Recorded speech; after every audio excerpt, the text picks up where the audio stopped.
Before we get started, I'd like to first talk about what an extended technique is.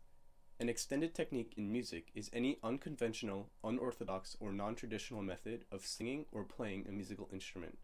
Usually this is done to produce unusual sounds and timbres. Let's get started.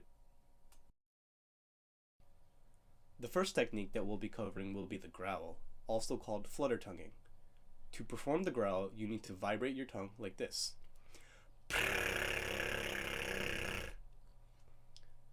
When you form an embouchure around this tonguing and put your face to the horn, this is the kind of growl sound that you can produce.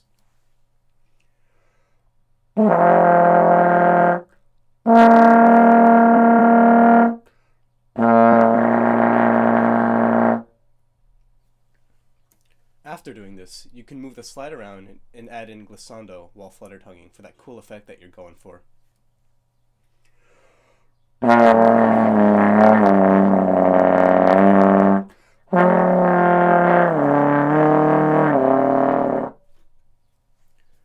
This is what it might look like notated.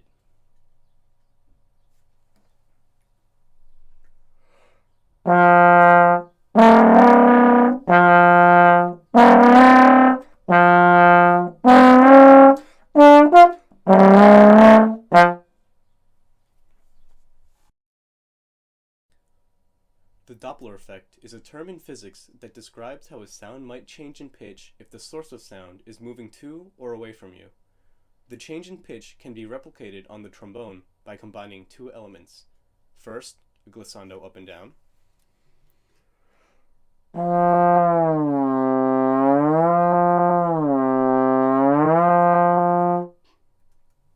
And second, turning away and to the audience.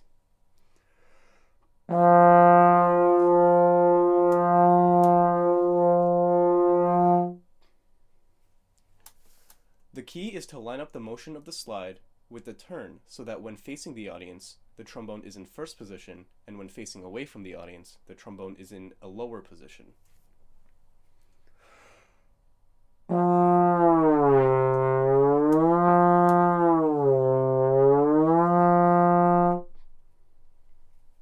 This is what it might look like notated.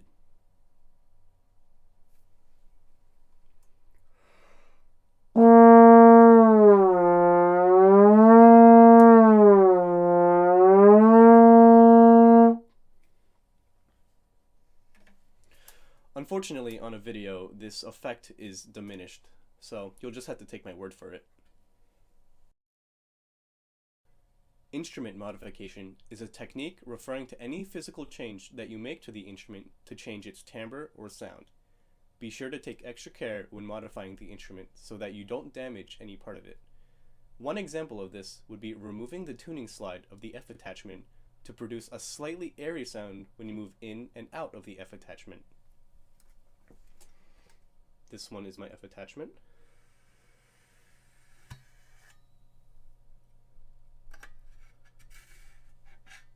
And this is what it sounds like moving in and out of the F attachment.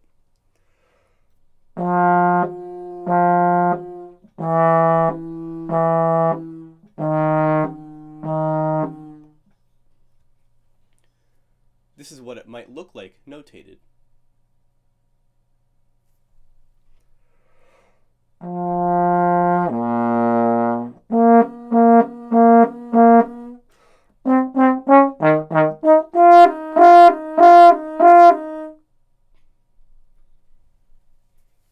The realm of instrument modification goes leaps and bounds beyond what I've shown here. You can put oboe or clarinet mouthpieces in place of the trombone one, or even add an extra length of tubing to the horn itself using plastic piping. If you're creative enough, everything is possible. Tapping, smacking, and percussive sounds is exactly that, using the trombone not as a brass instrument, but as a percussion one, hitting the bell like this,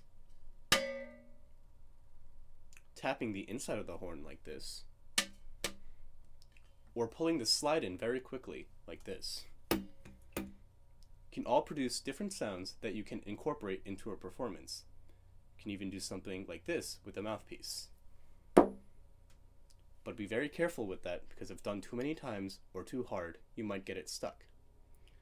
This is what these techniques can look like notated.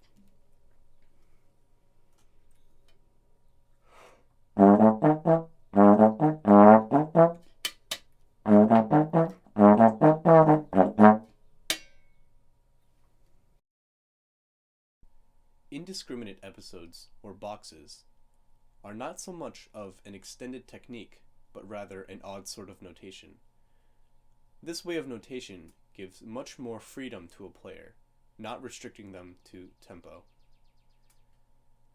Above, you can see an example of this box notation. You can pretend that there's a box around it. I have to work on my editing skills. This is what it might sound like.